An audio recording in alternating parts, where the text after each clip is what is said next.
Feliz sábado.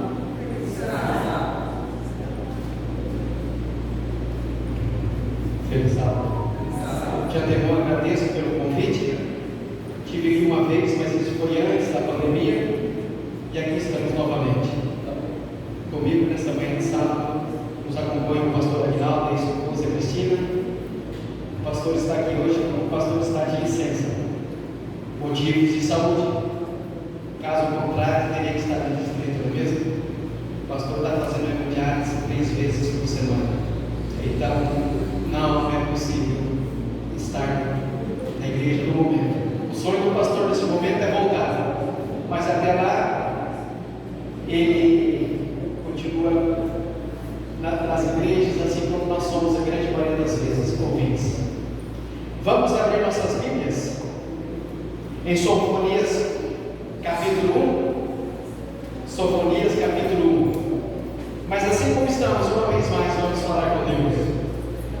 Querido Deus, muito obrigado, Senhor, pelas bênçãos concedidas a cada um de nós até o presente momento. Obrigado por permitir nesta manhã de sábado estar no teu santo tempo. Neste momento, tua palavra está sendo aberta. Capacite-nos, Senhor, para que nós possamos ler, entender e compreender. E que eu possa falar não de mim mesmo, mas que eu possa falar, inspirado pelo poder do Espírito Santo, em nome de Jesus. Amém. Eu conheço algumas pessoas que têm problema de crise, epilepsia. Algumas delas têm uma crise violenta. E aqui na cidade de Várzea Grande, eu conheço uma família que uma das filhas, que já é mãe, tem uma filha de 15 anos, ela tem um problema sério de epilepsia. A crise é tão violenta que em alguns momentos dá medo. A pergunta que eu te faço nessa manhã de sábado é: você está se preparando para a crise final? Haverá crises maior do que nós estamos enfrentando agora, no Brasil e no mundo. A Bíblia menciona de guerra, rumores de guerra, fome, peste, pandemia, princípio das dores. Quanto tempo nós estamos dentro da igreja? Quanto tempo nós estamos tendo para a preparação? O livro do profeta Isaías, profeta Jeremias, dentre outros profetas que a Bíblia menciona, eles anunciaram a volta de Jesus. O que nós estamos fazendo na nossa vida? Aproxima-se o grande dia, a vinda do Senhor Jesus Cristo a essa terra. Deus está dando a cada um de nós a última chance. Deus está dando uma chance ao mundo. E ali no livro do profeta Sofonias 1, versículo 14 e 15 diz o seguinte: Sofonias 1, versículo 14 e 15: o grande dia do Senhor está perto. Sim, está perto, e se apressa muito. Aquele dia é dia de indignação, de tribulação, das nuvens e das densas trevas. Deus tem um remanescente que estará de pé na volta de Jesus. Deus tem esse remanescente. Estamos vivendo num tempo solene. Quantas pessoas que vocês conheceram ao longo das suas vidas descansaram e não viram Jesus voltar? Deus pede uma conversão genuína. Deus tem dado para nós tantos livros para que nós possamos ler, tantos pregadores, tantos cantores cantando, trazendo mensagem. Total reforma da vida, consagração ao que Jesus está pedindo nesse momento. É que o Espírito Santo de Deus está tocando em nossos corações. Santificação e reavivamento, a fim de prepararmos para receber a chuva serôdia e o término da sua obra. Reavivamento e reforma é que a igreja está precisando nesse momento. Reavivamento sem reforma é sentimentalismo. Reforma sem reavivamento é legalismo. Agora, reavivamento e reforma preparam o povo para a vinda de Jesus. O reavivamento e reforma não ocorrerão de forma universal.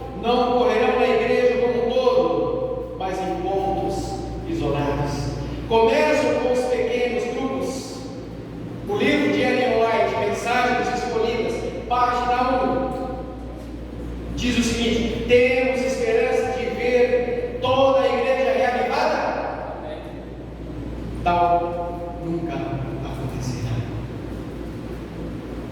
Não é tempo de celebrar, é tempo de nós estarmos conectados com Deus. Estamos no tempo de jejuar e orar e clamar o Espírito de Deus, a unção de Deus, a unção do Espírito de Deus em nossas vidas. É o que nós estamos precisando nesse momento.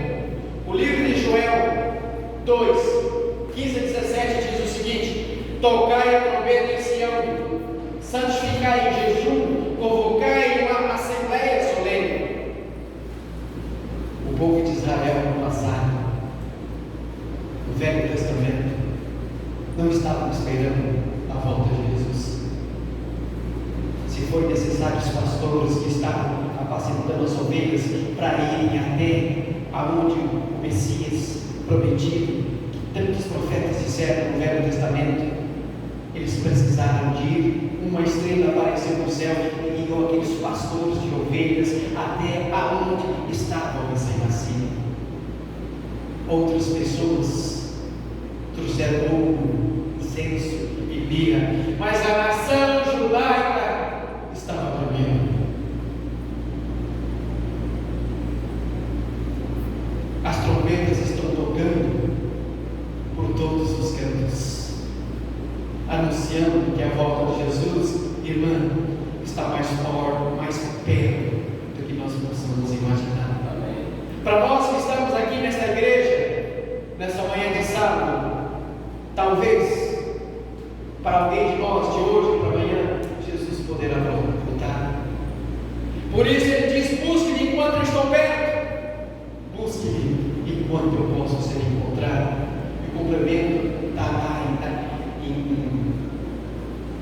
Tiago 4, versículo 14, que diz que a minha vida, que a sua vida é como a neblina, ela é como fumaça, que você vê por um instante e já não vê mais. Por isso você às vezes está perto de pessoas das quais você pode cumprimentá-las e você não o faz. Talvez o amanhã será muito tarde, talvez o amanhã você sentirá um desejo de estar perto daquela pessoa, mas aquela pessoa já deixou de existir, ou morreu, ou descansou no Senhor. Mas existem algumas características da verdadeira reforma: espírito de oração e intercessão, espírito de sincera conversão, espírito de abnegado generalizado, de trabalho missionário. Em muitas igrejas, em todas as igrejas, normalmente algumas poucas pessoas dão estudos bíblicos e a grande maioria não. Às vezes em nossa mente finita nós acreditamos que estudos bíblicos é só para o pastor e a família pastoral ou líderes da igreja. Não, é para cada um de nós. Todos nós temos que dar estudos bíblicos. Satanás tentará destruir a verdadeira reforma e semeará discórdia e falso reavivamento. Por isso eu digo: reavivamento sem reforma é sentimentalismo. As três principais questões do grande conflito que teve início no céu Lúcifer dizia: o Pai não é justo. Lúcifer dizia: sua lei não é justa, é impossível de ser guardada. Lúcifer dizia: Miguel não é Deus. Lúcifer, que nós conhecemos hoje como Satanás, lá no céu ainda, dizia ele: se ele estivesse no lugar de Jesus, o governo dele seria totalmente diferente. E hoje nós, 6.000 anos se passaram, biblicamente falando, e nós estamos conhecendo o que seria a administração de Lúcifer quando lá no céu ainda estava. O grande conflito que começou no céu foi transferido aqui para a terra. O alvo dos ataques de Satanás é a mente do ser humano, é a mente de cada um de nós. A questão Lúcifer levantou argumentos contra Deus e a justiça de Deus. O homem foi criado para a glória de Deus, porque Salmo 150, versículo 6 diz: todo ser que respira, louve ao Senhor. E com o pecado, isso foi perturbado. Deus vai dar um povo aqui nessa terra que vai mostrar que é possível, sim, guardar a lei de Deus.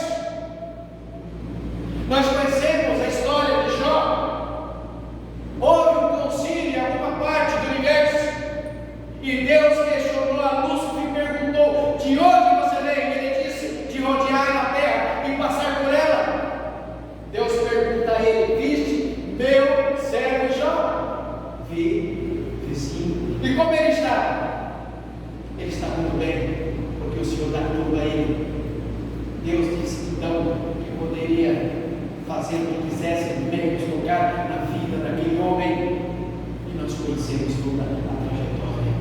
O livro Testemunho, volume 2, página 469 diz: Deus vai ter um povo aqui na terra com uma natureza caída, mas que pela fé no poder de Deus vai demonstrar e provar que é possível viver uma vida de obediência a Jesus. Nós não somos perfeitos, mas Deus diz: buscai cada dia a perfeição, porque eu sou perfeito. Nós somos santos do Senhor, a Bíblia menciona: buscai cada dia a santidade, porque eu sou santo. E enquanto vivermos nessa terra, não seremos santos e nem perfeitos, mas estamos todos os dias buscando a perfeição em caráter como Deus.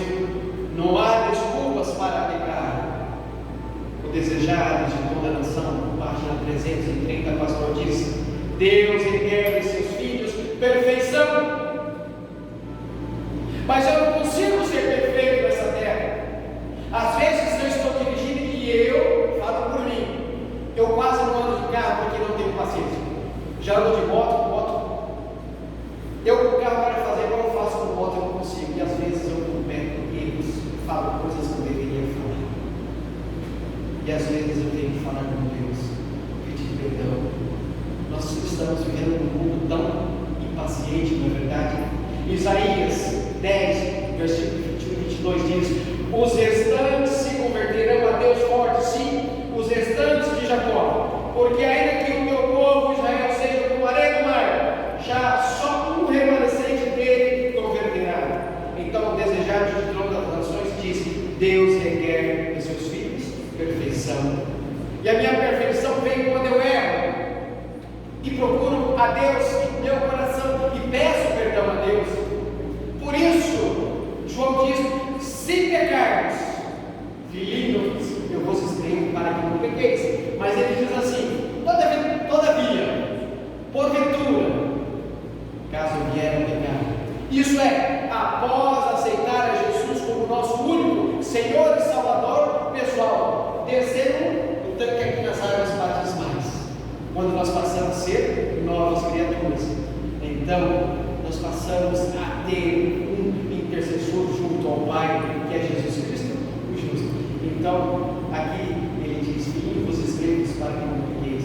Todavia, porventura, caso vier a pecar, advogado temos para o Pai, que é Jesus Cristo, o justo. E toda vez que nós vamos a Jesus, após cometermos erros, arrependidos de coração, devemos estarmos perdoados. Existem alguns casos que nós cometemos no passado, e Satanás continua nos acusando. Alguns pecados que nós cometemos, nós devemos pedir perdão a Deus de todo o nosso coração, em voz alta, para que Satanás tenha certeza de que Deus o perdoou, para que não possa infernizar a sua vida. Deus, eu cometi algo, eu peço que o Senhor me perdoe de coração, mas eu estou arrependido de coração. Mas Satanás continua contra-atacando a sua mente. Mas eu sou uma pessoa que levanto pela manhã, oro por minha família, faço a minha lição pela manhã, leio a Bíblia, uma meditação. Eu sou o tipo de pessoa que quando eu estou no meu trabalho, em silêncio, em um canto, eu oro a Deus por minha família, por meus amigos. Eu sou o tipo de pessoa que quando chega a noite na minha casa, às vezes a minha família toda está dormindo, eu sou o tipo de pessoa que em silêncio eu oro pelo meu esposo, eu oro pela minha esposa, pelo meu filho, pela minha filha. Esse tipo de pessoa, Satanás se mantém afastado, porque ele sabe que essa pessoa está em comunhão com Deus. Mas às vezes falhamos muito. Mas às vezes nós vivemos na prática de pecados conhecidos, que muitas das vezes a igreja não conhece, a família não conhece, mas Deus conhece. O anjo relator tem relatado tudo no livro de registros do céu. E nós precisamos ficar cientes de que haverá uma sacudidura. E quais são as causas dessa sacudidura? Recusa da mensagem de Deus à igreja de Laodiceia, descuido da indiferença, mordidão espiritual. Quem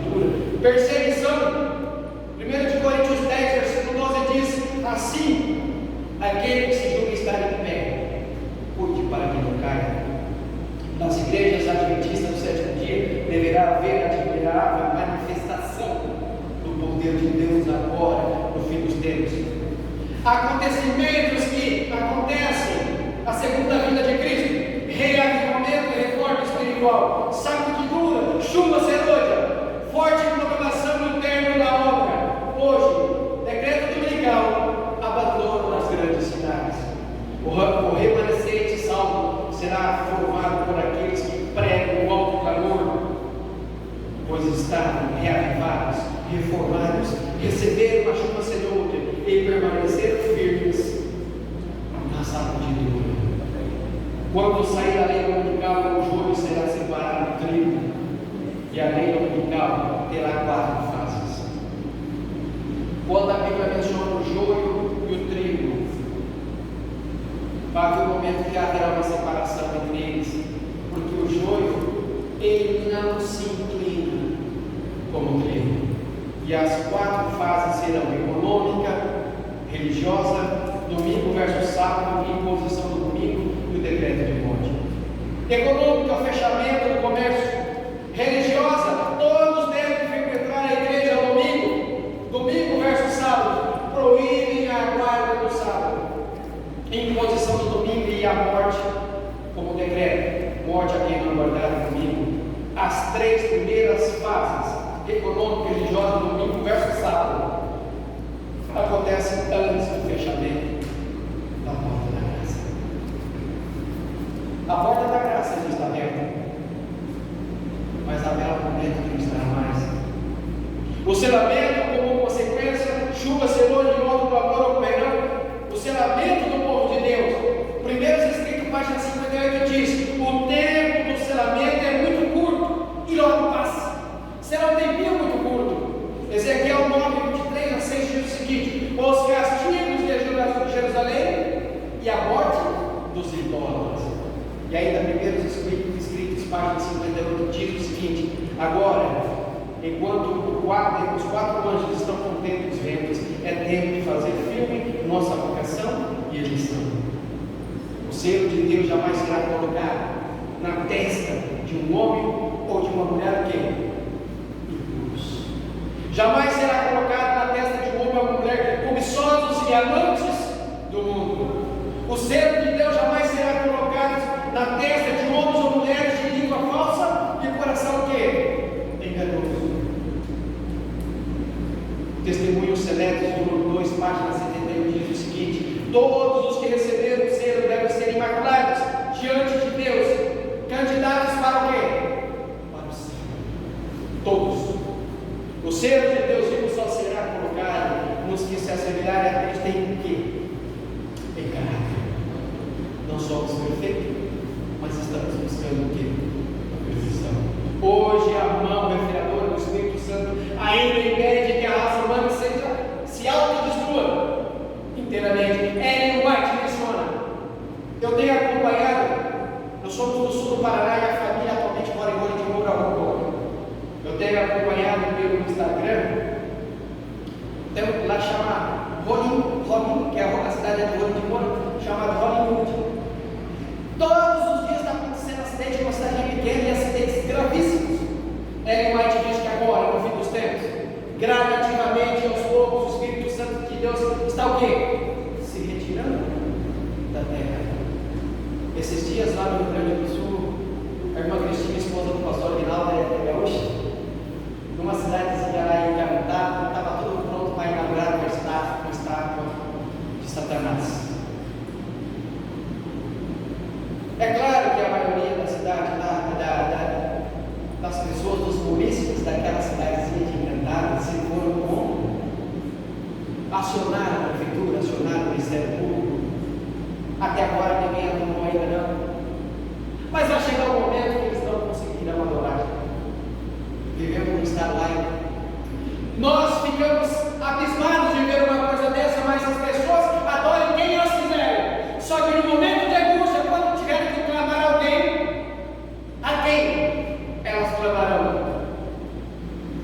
Deixa eu fazer uma pergunta aqui a vocês. É comum em qualquer lugar que você vai, quando você se assusta, o susto é tão grande que a primeira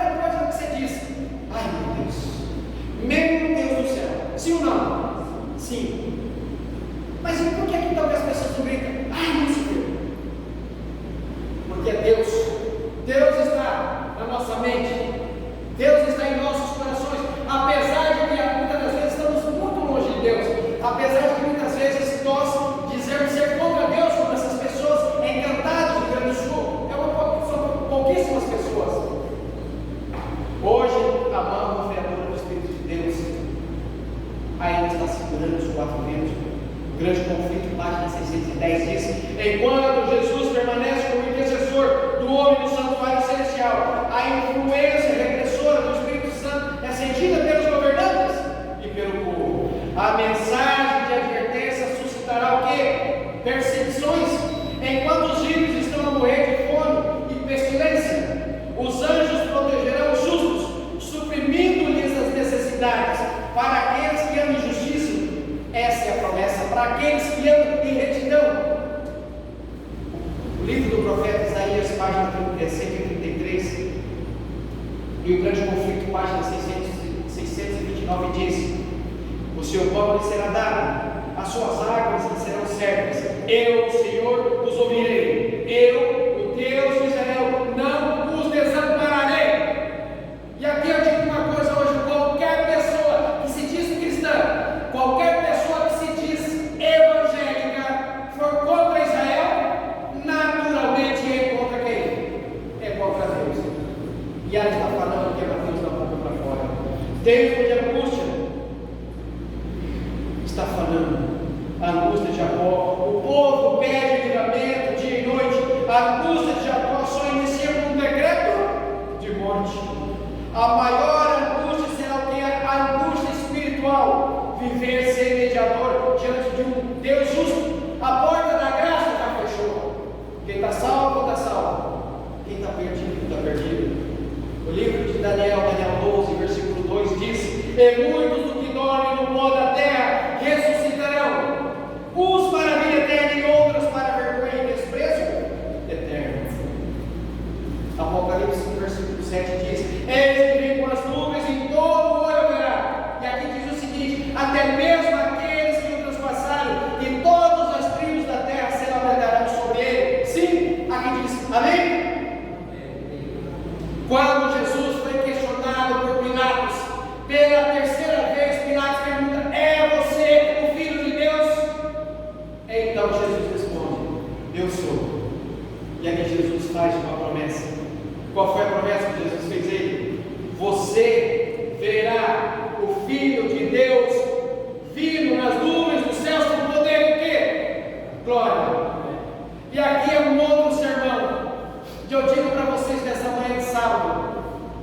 Quando eu estudava teologia, alguém disse que eu estava com heresias quando eu preguei que haveria uma ressurreição parcial, especial, um pouco antes da volta de Jesus.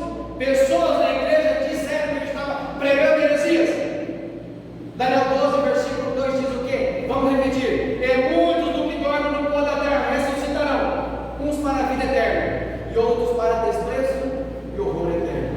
O livro de Apocalipse 1, versículo 7 diz mesmo: eis que vem quando todo o olho verá. E aqui, em Apocalipse 1, versículo 7 diz: até mesmo aqueles que transpassaram a Jesus verão o Filho de Deus vindo nas nuvens dos céus. Amém.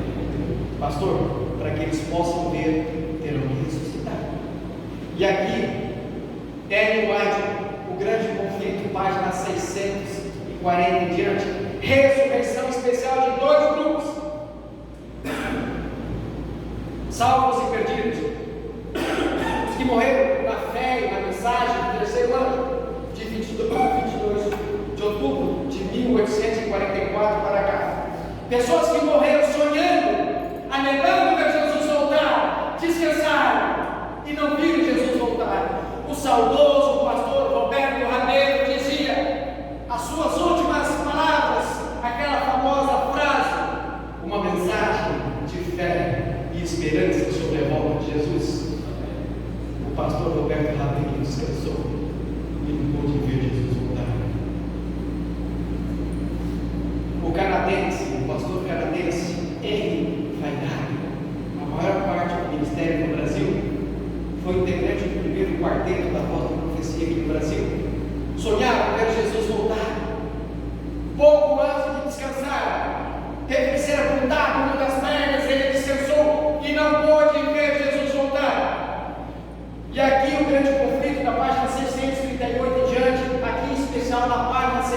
40 diz: surge no Oriente uma pequena nuvem negra do tamanho da metade da mão de um homem. Esse é o nosso homem. É a nuvem de Deus, a quem rodeia o Salvador. Se aguardará e se aproxima da terra, mas nos salvará. A Bíblia diz que quando Jesus vier agora, haverá silêncio no céu por meia hora. Será 7 dias a vida de Jesus até essa terra. Ellen White, em 3 passagens bíblicas, menciona que se nós, seres humanos, pudéssemos viajar à velocidade da luz a 300.000 quilômetros por segundo, preste atenção, se nós hoje pudéssemos viajar a uma velocidade, a velocidade da luz, a 300.000 quilômetros por segundo, daqui até a constelação de Órion, a nebulosa de Órion, por onde Jesus virá, levaríamos 1.500 anos.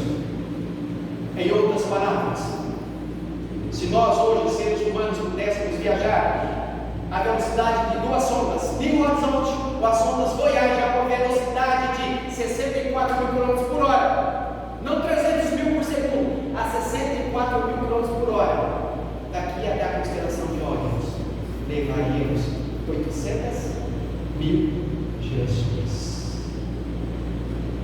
Já estamos quase concluindo. Os que estão nos sepulcros ouvirão sua voz e sairão. Os que estiverem feito bem para a ressurreição da vida. Os que estiverem praticado mal para a ressurreição do juízo. E aí vem primeiro Tessalonicenses 4, versículos 16 e 17. Porque o Senhor mesmo descerá do céu com grande brado, a voz de arcanjo ao som da trombeta de Deus, e os que morrerem em Cristo ressuscitarão primeiro. Depois nós, os que ficarmos vivos, seremos arrebatados com Ele. E Ellen White menciona no grande conflito, na página 638 em diante, que nessa ressurreição especial, alguns que morreram na fé e na mensagem do terceiro anjo, levantarão um pouco antes para nos dar alento e conforto. Estaremos em um período de angústia. Ellen White também menciona quando Jesus foi crucificado na cruz e deu o último brado. A Bíblia menciona que túmulos se abriram. Sim ou não? Sim. Jesus depois foi tirado da cruz, colocado no túmulo de José de Arimateia. No domingo pela manhã Jesus ressuscitou. Após Jesus ressuscitar, porque o anjo Gabriel veio e disse: Jesus, o teu pai te chama, sai o quê? Para fora.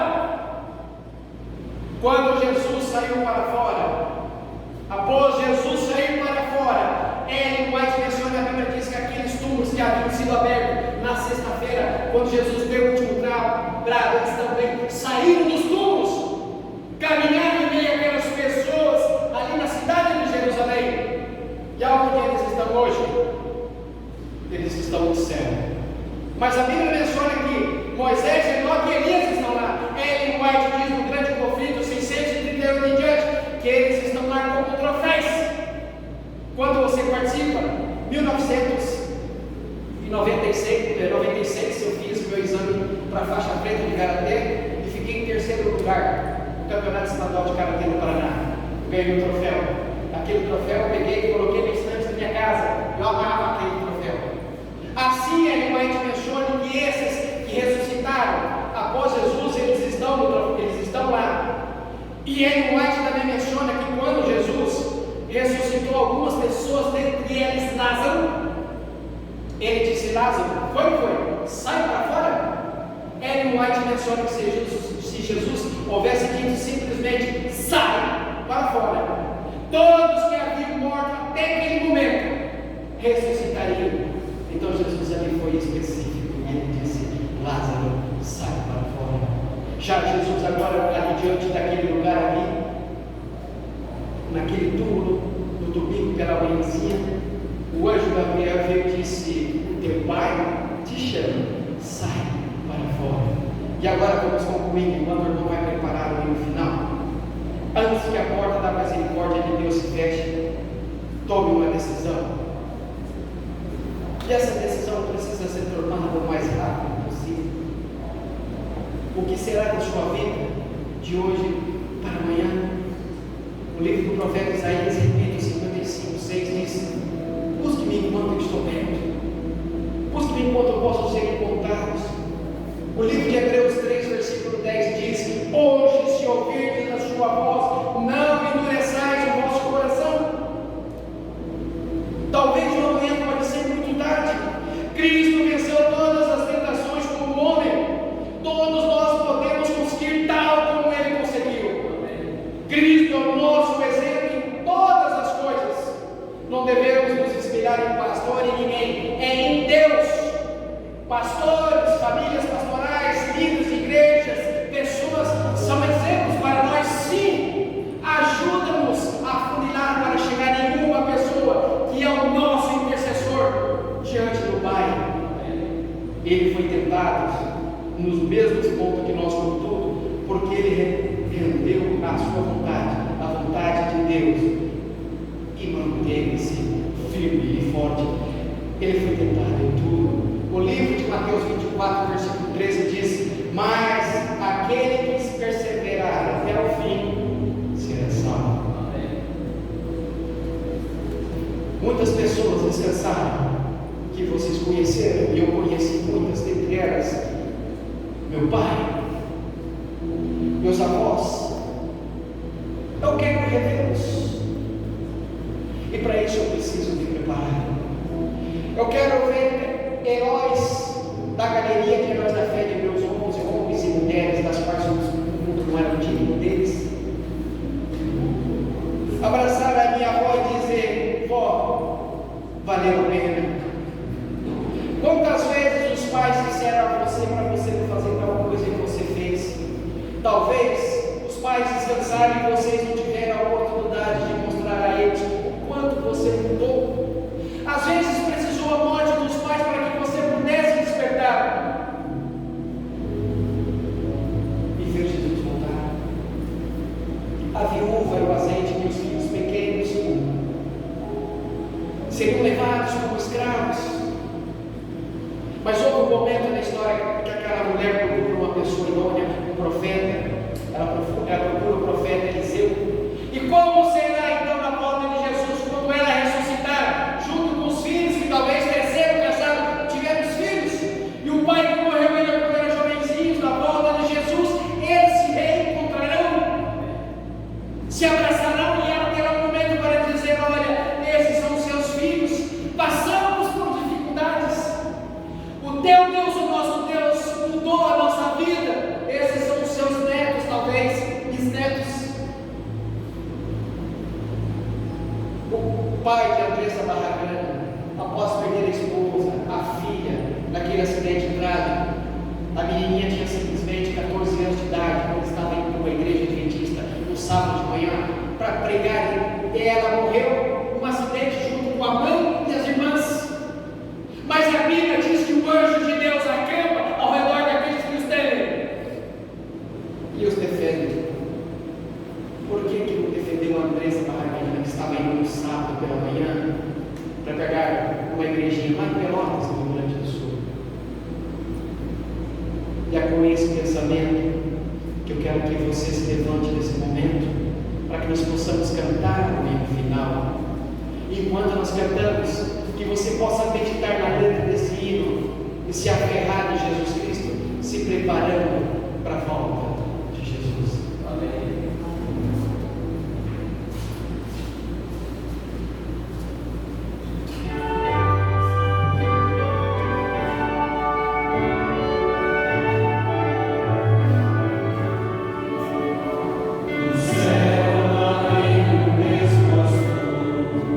Cansaço, tristeza, lendo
Existe uma promessa que Jesus diz: nós, porém, segundo as suas promessas, esperamos um novo céu e uma nova terra, das quais habita a justiça.